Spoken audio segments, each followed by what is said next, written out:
Cześć, tutaj Aga Piotrowska. Witam Cię w moim podcaście Lead in Harmony. Kieruję ten podcast do liderów, którzy pragną świadomie wzrastać w swojej roli, budować wartościowe relacje i wywierać pozytywny wpływ na otoczenie.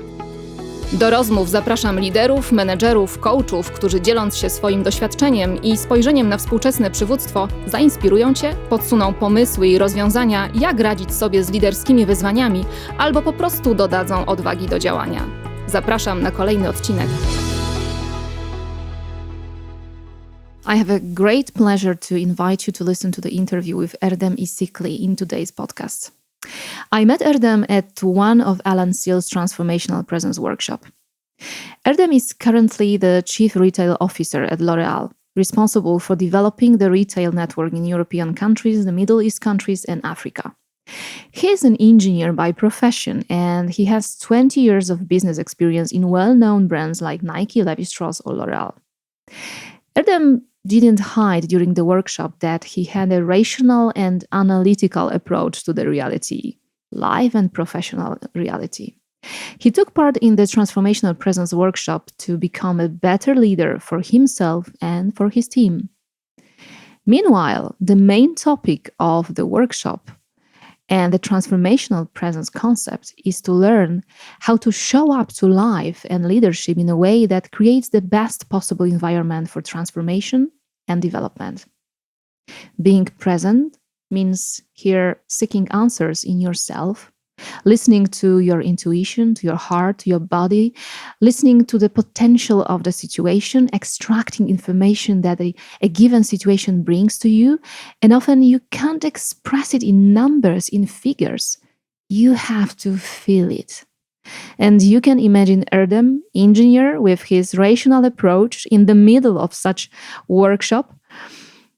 And I was so impressed by his openness to the concept of presence and his ability to translate it into the business language and to be willing to apply it on a daily basis.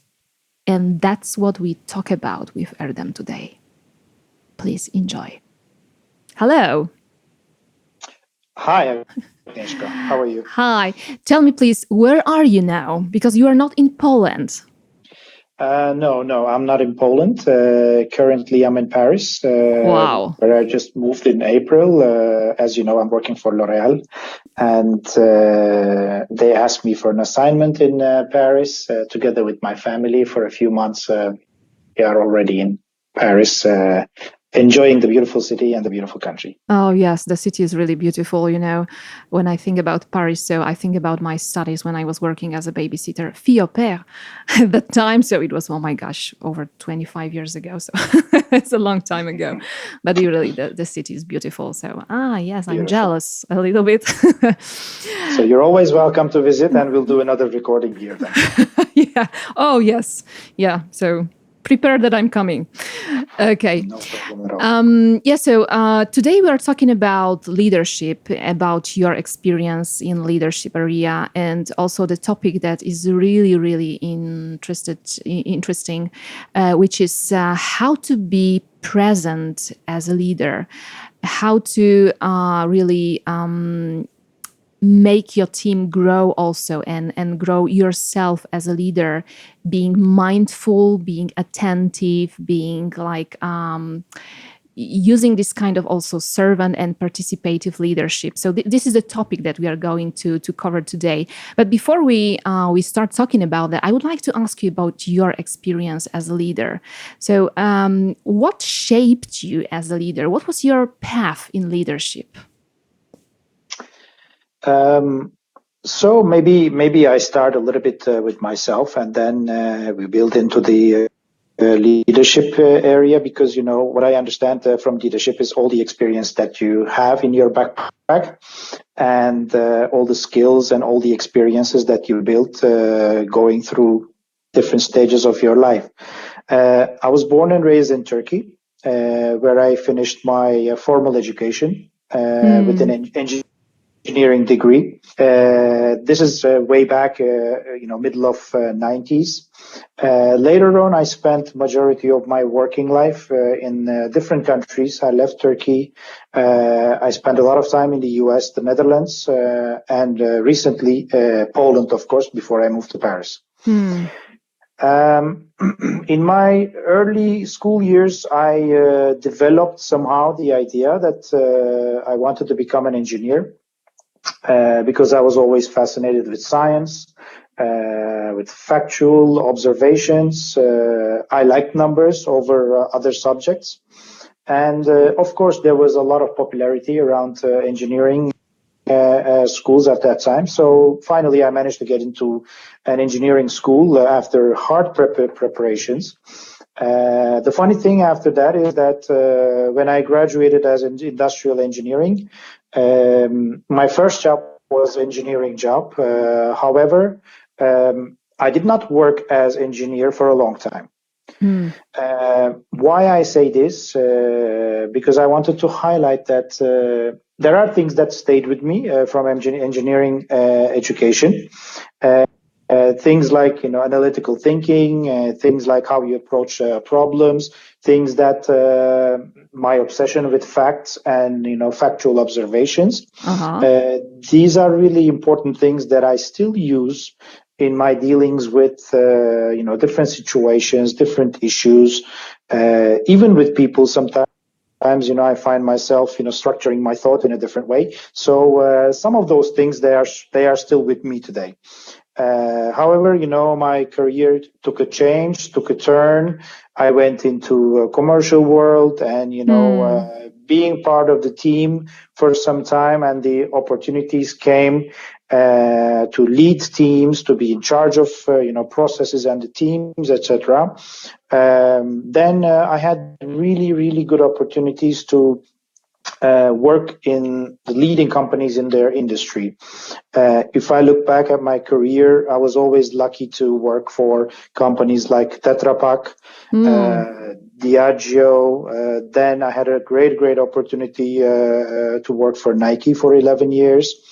Wow, big brands. Big brands, big companies, but not only big brands and the big companies, but really great people.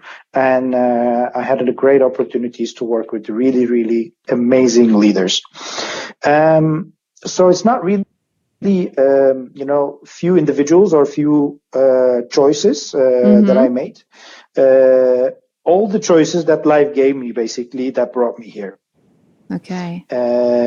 And I'm really grateful for that. If I have to really pinpoint one thing that kind of transcends over all my experience, is that I'm not afraid of drastic changes. Oh. Being Turkish, being raised in Turkey and finishing my formal education there, but then spending all my life abroad in countries that I mentioned, building different life experiences, building work experiences at the same time. The only thing that stays with me and that stands out, at least when I look back, is that the choices I made, they were not always right, but they always put me in the right situation where I can learn something, where I can be forward thinking, that I learned from my mistakes and I try to do things better next time. And, standing where I am, I'm very content, very happy. I have a very happy family and I have a job that I really like and enjoy doing. And again, working for one of the biggest companies in their industry. So it's a combination of choices that I was offered, and also a combination of decisions that I made. So that put me here. I think that can answer that question like that. Yeah. So this is great what you are saying, that no matter what kind of choice you are making, but actually there's always an opportunity behind that choice. So this is what we need to see, not just like dangers, but these opportunities. So whatever, Absolutely. like you said, that's probably some choices that I made. It was a maybe mistake, but after some time, probably you saw that, well, it wasn't a mistake. It was just something additional, thing that was helping me to grow also. Wow, It's kind of an opportunity to another, that opens another gate for you to be in a another gate situation where you make a better decision, or another decision that will put you in a different situation. Yeah, so there's always a gate in each wall. So look for the Exactly. gates. Wow, that's great. So how would you describe your leadership? What kind of a leader you are? It's a difficult question to really to talk about yourself, but also really assess and come up with really hard words about your leadership style. To me, it is very closely related to your own values. What I mean by that is, where do I get my strength? Where do I get my energy and passion to do the things that I need to do for people? It's about it's a little bit of a mix of who we are or how we are and how we choose to communicate with others. I believe, if I look at myself, I believe I'm an empathetic person, and I really pay attention to be respectful in my relationships, and try to keep a neutral level. I find myself kind of logical in my communication, try to be fact-based, eliminate a lot of emotions from discussions. That also helps you stay neutral. If you sum it all up, it would make me a person who's kind of obsessed with facts, who likes a structured approach in business matters. But on the other hand, with the relationship with others, I'm respectful, I'm supportive, and I try to be empathetic when I communicate. It can be a little bit, old-fashioned to say that, I try to cover facts. I try to use facts during my communication, building up the arguments, covering the backgrounds, etc.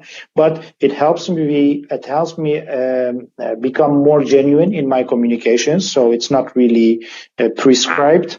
It's not, pre-planned. Then, my analysis, my interactions in communications, they become much more genuine if I use the way that I feel more comfortable.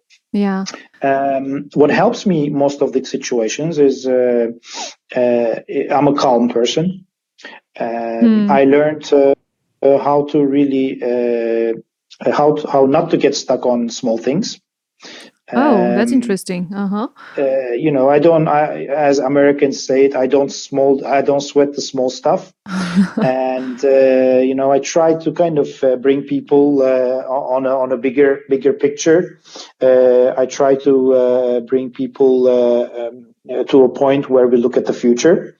And we only look at the past, basically, to learn from certain things rather than analyzing, who did what and what went wrong, etc.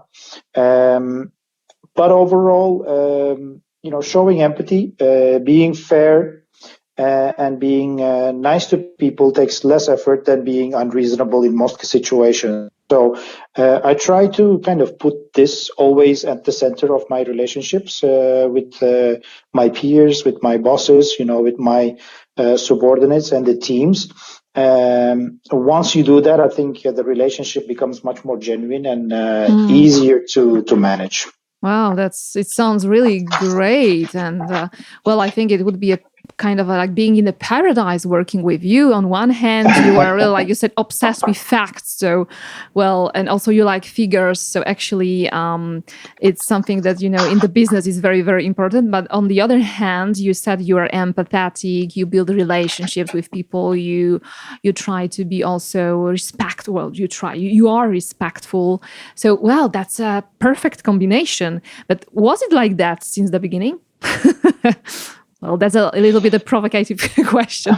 No, I think it's a very good question. As I said, we grow as people. We collect experiences from different periods of our lives. I think it comes with a lot of self-awareness. So as we get older, as we get more experience, we are more aware of ourselves and who we truly are. What changes actually what changes as you grow older, not from age point of view, but from experience point of view, how you behave within the context of different things.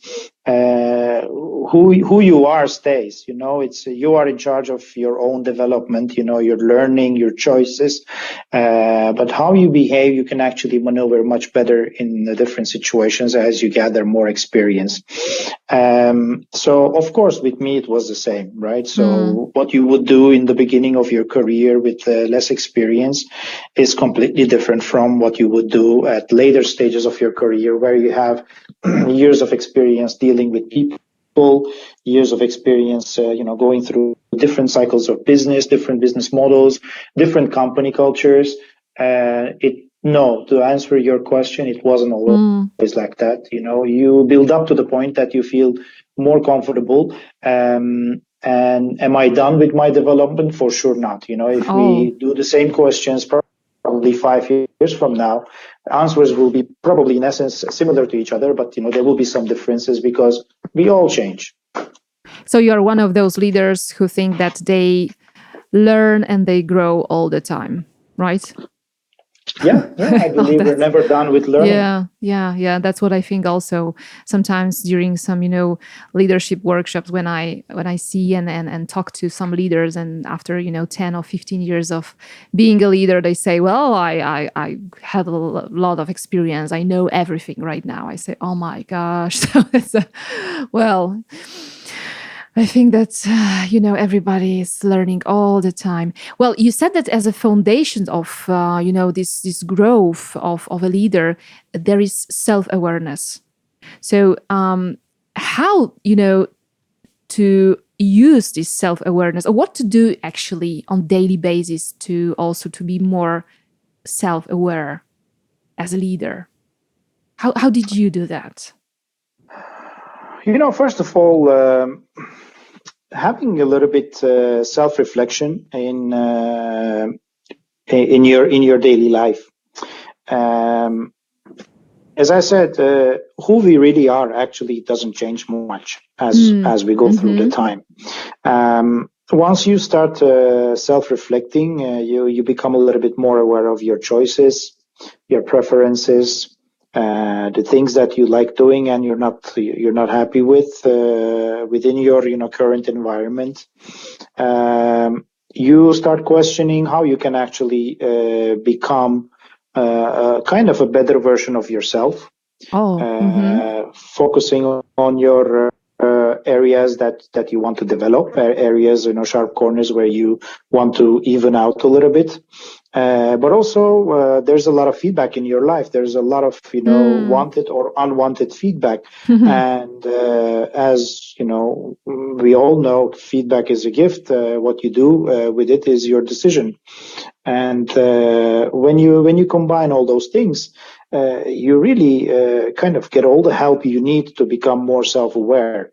And what you realize within that journey is basically the concrete actions for yourself, again, to become that better version of yourself. And what help do you need actually from others to do that? And also how you can actually make yourself available for others going through the same journey, or even trigger sometimes similar journey in other people's lives.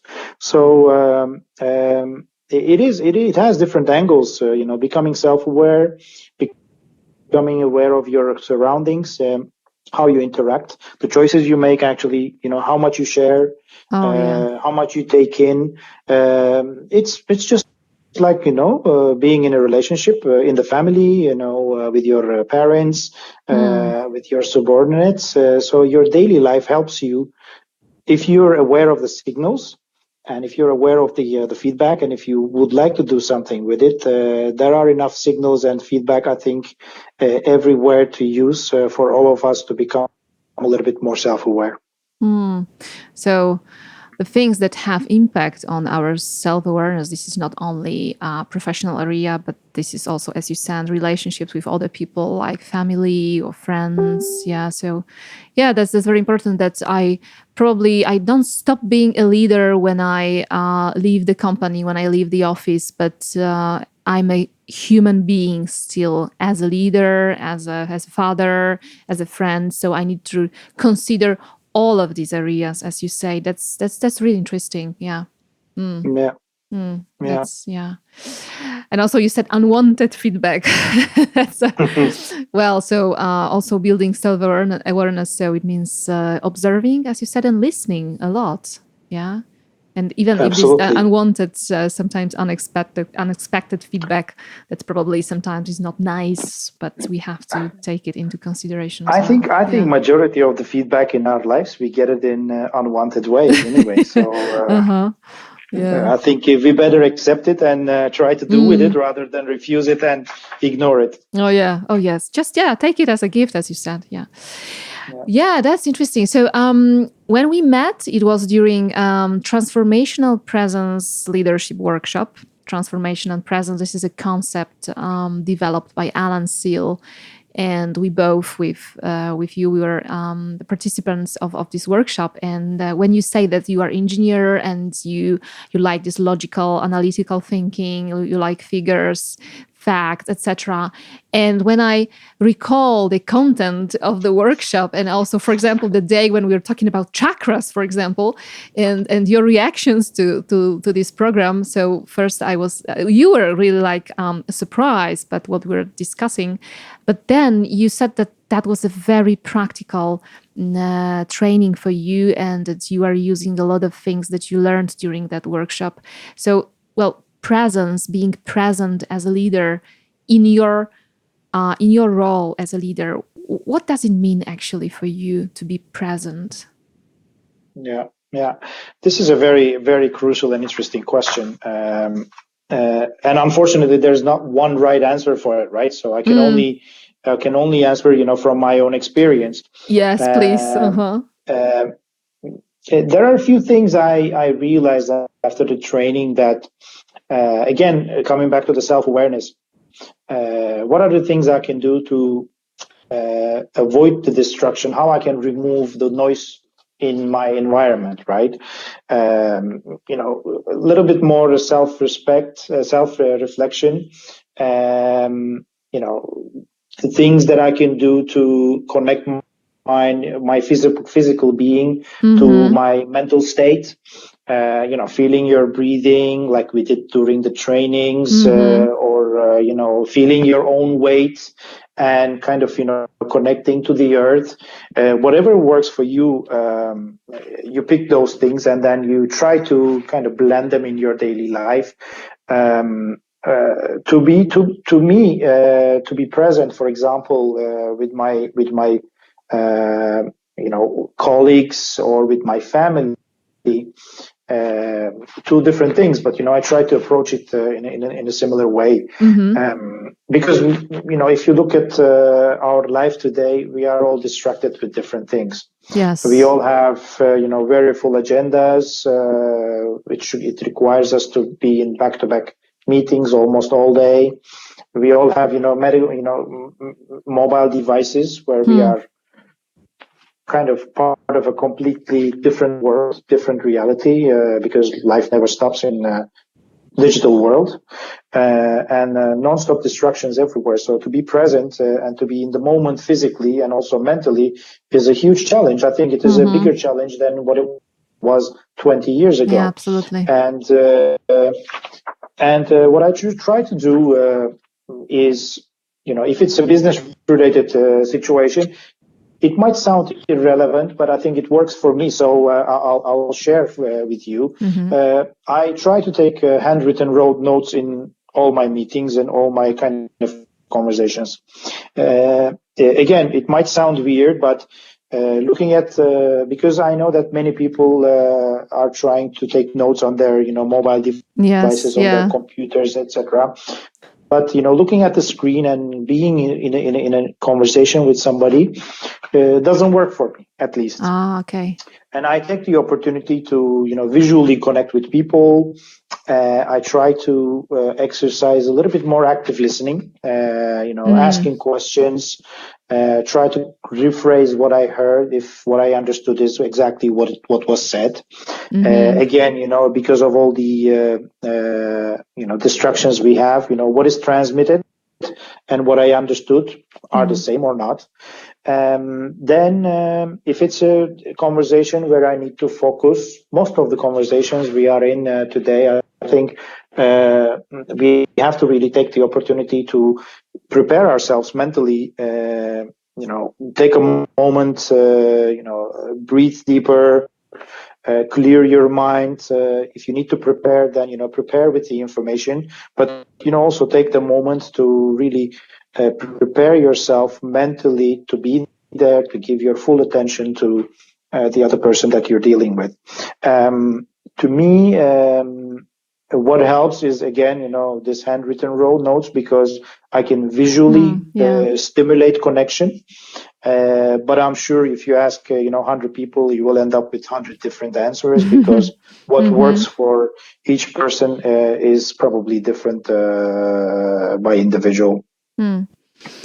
Yeah, well, I was really interested by your approach because, well, as I said before, you engineer liking figures, liking numbers. So I would expect, or I would imagine, that you are kind of a person really focused on targets, on numbers, and you would expect also your people to deliver, and that's it. And that's it. You need to deliver because this is the, the business. There's no place for being present. I mean, I think, yeah. There's a very kind of close connection, because, of course, that's the reason we are in the business, right? So we all have targets. I'm not measured on, how much present I am. Or how I manage my people or how I communicate with them, but there are some hard numbers or hard targets that we all have to deliver, or at least do the best we can deliver those targets. But those interactions, those meetings, those communications are the communications where you need to discuss the solutions to the business. You need to discuss the issues, challenges, obstacles, different developments, different trends. And it always helps. Of course, we discuss some of those meetings, we discuss numbers, targets, performance, but that doesn't mean that, we don't need to be present. The more you are present, the more presence you trigger with the other person, because the more you are present, the more you are engaged. When you are more engaged, you start asking the right questions. You start asking, you start triggering the right method of approach to the questions, the issues that you have. I think it's kind of a fuel for the conversations when you are present. More presence comes with it, and the quality of the communication, quality of the interaction increases. And most probably that ensures that, the outcome of the meetings and the performance improves. I think, presence, it requires a certain level of engagement and commitment. So you can actually improve the rest of the business if we talk about a business. If not, then, definitely improves the communication and the connections between individuals in a work environment, not only work, but on personal life as well. Yes, well, actually, behind all the targets, all the tasks and projects that we have, so there are people, and people are more effective as well if also the communication and the relationships with the leaders is better, and the leaders are really attentive and supportive, and they are good listeners, as you said. So this is good advice to be a good listener, which is not just Like, also I've seen that many times that people are behind their computers and yeah, I'm listening to you and still typing a message or something.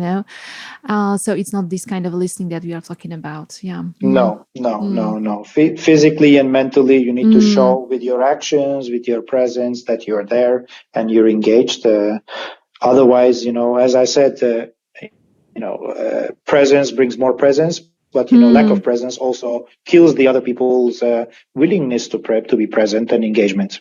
Yeah, presence brings presence. Yes, that's great. It sounds great. Well, yeah, I will use it.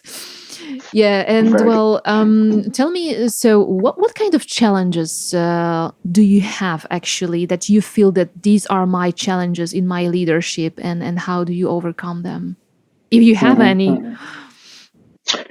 I think on a daily basis, what I experience is how to inspire people. Maybe say it in a different way, because each person we deal with in work, but also in personal life, each person needs a different trigger to be inspired. Just like myself, I take my energy from a certain thing. The other person has completely different preferences. So, kind of figuring out what clicks each person is a big challenge. Yeah. And it requires, presence. It requires attention, but it's also very fascinating. It helps you build bridges. It helps you build relationships, connections. And again, if it's business related, then it helps you reach results. Figuring out, what is the hook, what is the argument for each person to be inspired is still a very, very true challenge for me on a daily basis. And how to know that, how to recognize that? How to recognize that and also how you deal with that is also a very difficult situation. For me at least, I try to keep an open mind, be less judgmental, communicate with empathy, be present, really exhaust all the opportunities for active listening. Because that's how you show if you're engaged. That's how you show that you're present. Then really collect all the information that you need to trigger the right behavior for yourself, but also for your teams. Before you mentioned something about the values, that also when you build your self-awareness, it's good to know what are your values. So I'm just curious about that, because sometimes also I start discussion about the values with the leaders during some workshops, and some of them, they say, well, even if I can define my values, so they are opposite or they are completely different than the company's values. So, and sometimes when I act, when I do something, when I need to perform, so it's against me. So how to do that? Did you have this kind of challenge, this kind of problem, that when you were defining your values, that it was something against the company's values? No. I No. think we have to be a little bit pragmatic in this kind of situations. One value that we also have to have is flexibility. And if you say as a person, at least if I say, I can only talk about myself. If I say that my values or my situation is completely inflexible and it's completely against other values that are at stake, or the other situations that we're discussing, I think it shows a little bit lack of flexibility on my side. But of course, integrity, being fair, being respectful, all these things are universal things. And I don't think any company is putting us currently, at least according to my experience, at a situation where we are forced to be disrespectful, or we are forced to be unfair. I don't think so. But there are certain things that we can always look for a compromise, and also that is expected of us as leaders to behave that way, and also trigger sometimes, behavior like this.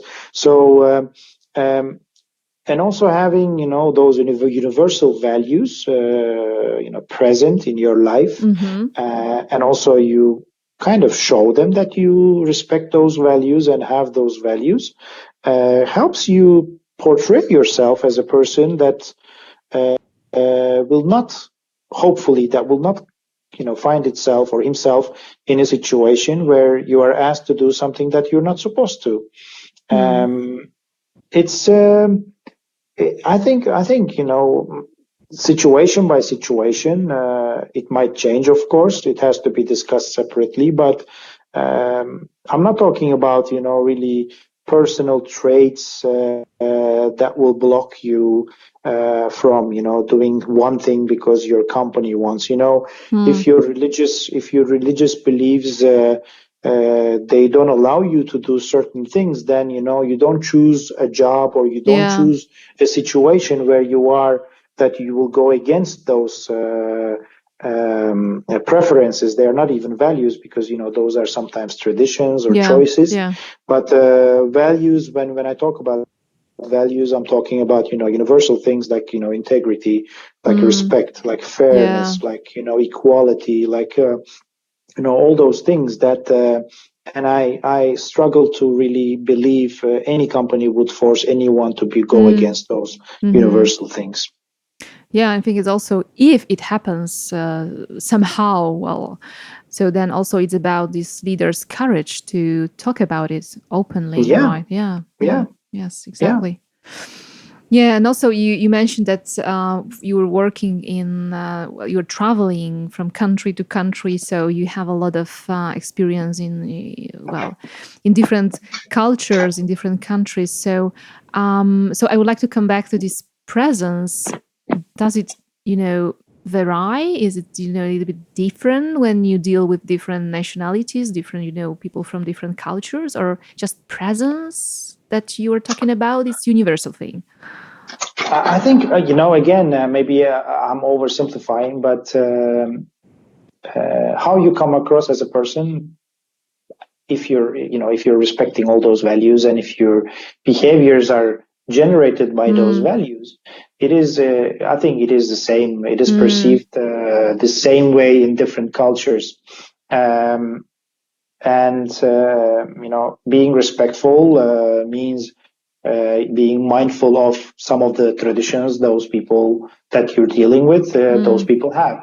So yes, we all make mistakes sometimes, where we should not shake hands and we just bow. Then, we raise our hand and we do that. But I think it's not really end of the world, that you might choose to get stressed about those things, and you might choose to, just smile and apologize and, try to make up, or, joke about it.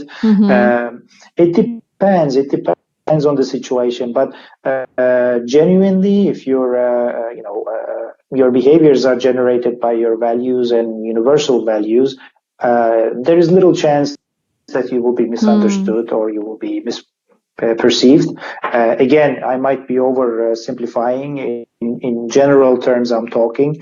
Maybe there are situations that will prove this wrong, but in my opinion, majority of the cases, I think you will be okay if you stick to your values. Yeah, don't be stressed, as you said. Just be yourself, and yes, be fair. Yeah, be respectful. So that's the most important thing. Yeah, and when you look back into your leader career, is there anything that you would do in a different way?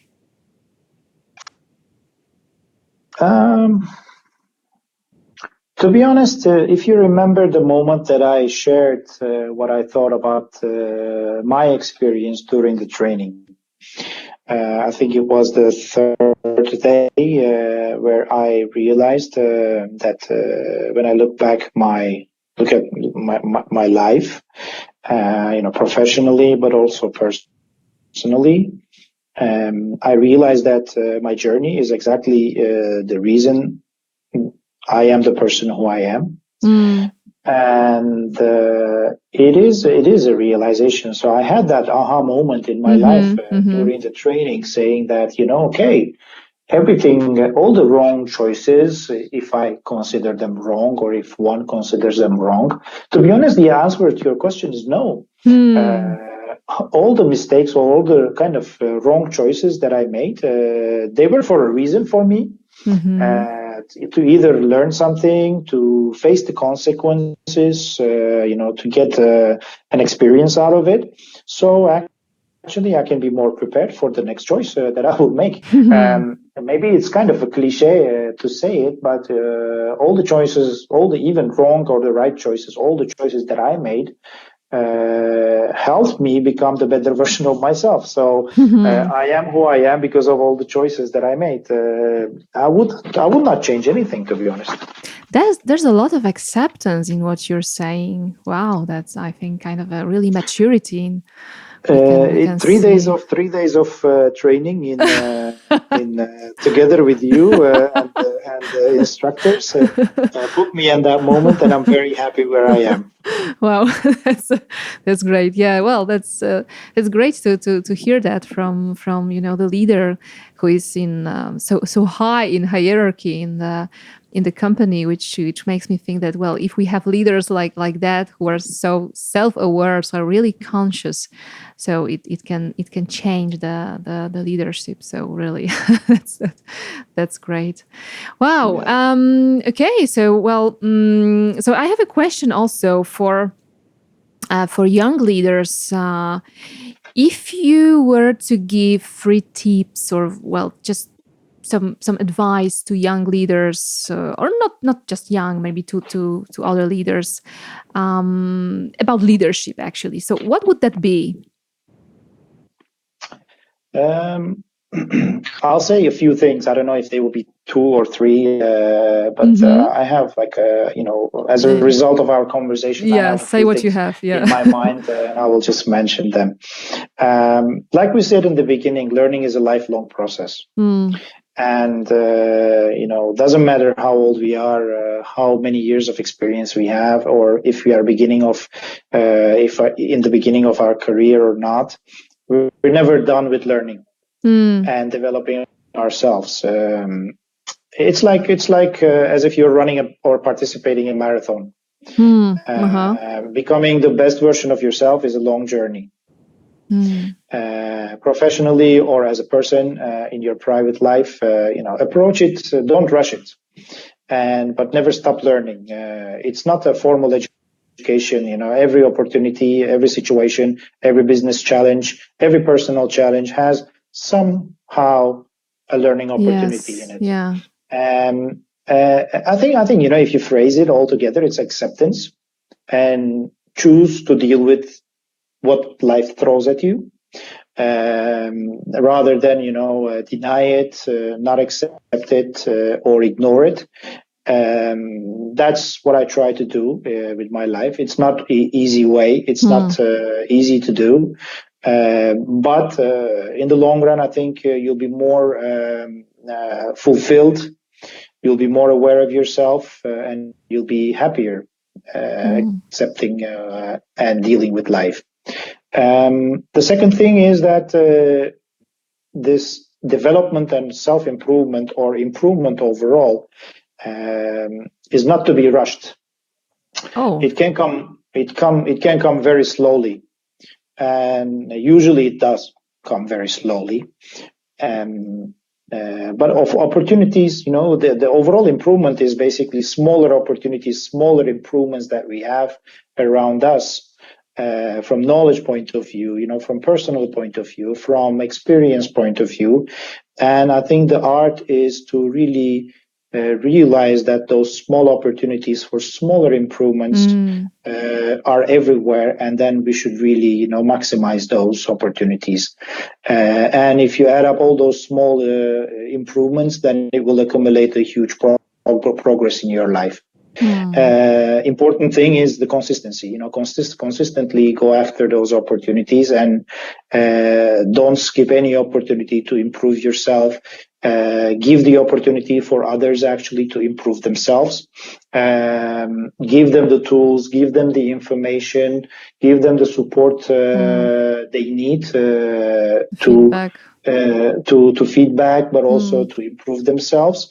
It's like, connecting to the first metaphor. It's like preparing for the marathon. You cannot prepare for the marathon in 1 day or 2 days. Yeah. It's a progress. You have to prepare yourself, and you have to really book all those small improvements to have a progress overall in your career, in your personal life, or in your dealings with other people. I think those would be the things that I would say. Yeah, so be open for learning. This is a lifelong process, as you said, and also be open for learning with small steps, small improvements. Exactly. It's not like, huge milestones in your life. Yeah, but it's sometimes really small things that you have on daily basis. Wow. Yeah, that's great. Yeah, lifelong process. Learning is a lifelong process. So maybe, that's a good news for young leaders who start. So you don't have to be perfect at the beginning. Sometimes for, older leaders, it's bad news. they're still learning in their life. Yeah, but yes, there is. So yeah, we have to be open for that. If you want to be a leader, if you want to really perform, if you want to be an effective leader and also a respected leader, I think. So this is about learning all the time. Yeah, and flexible, as you said before, also be flexible. Yeah, and compromises. I think compromises. If you somehow summarize our lives, we're always looking for compromises. I think we have to be aware of that and accept it. Otherwise, there are too many reasons in our lives not to be happy about, right? So it's all about compromises. Yeah, sometimes maybe this compromise is not making us happy, but if we just look at the situation, all the pros and cons, so probably the compromise is the best thing we can have. So we have to be open also for that. Yeah, absolutely. Yeah, that's a leader's life. Well, that was great, really. Especially, listening to, as you said, engineer with empathy. That's great. I wish we had more leaders like that, really concentrated not only on figures but also on these, let's say, human things, and being very also respectful to those human things, emotions, and okay. So thank you very much for this conversation. I'm really inspired. And inspired in such a way also that I think that I will work more to develop more programs about how to be more self-aware, how to be more present for leaders. So yes, it gives me hope that, yes, that's a good direction. Thank you very much for allowing me to share. Thank you. And Erdem, where we can find you? I think on LinkedIn, if anybody has any question to you. Yes. I'm open for any connection requests, any questions, any support, any feedback.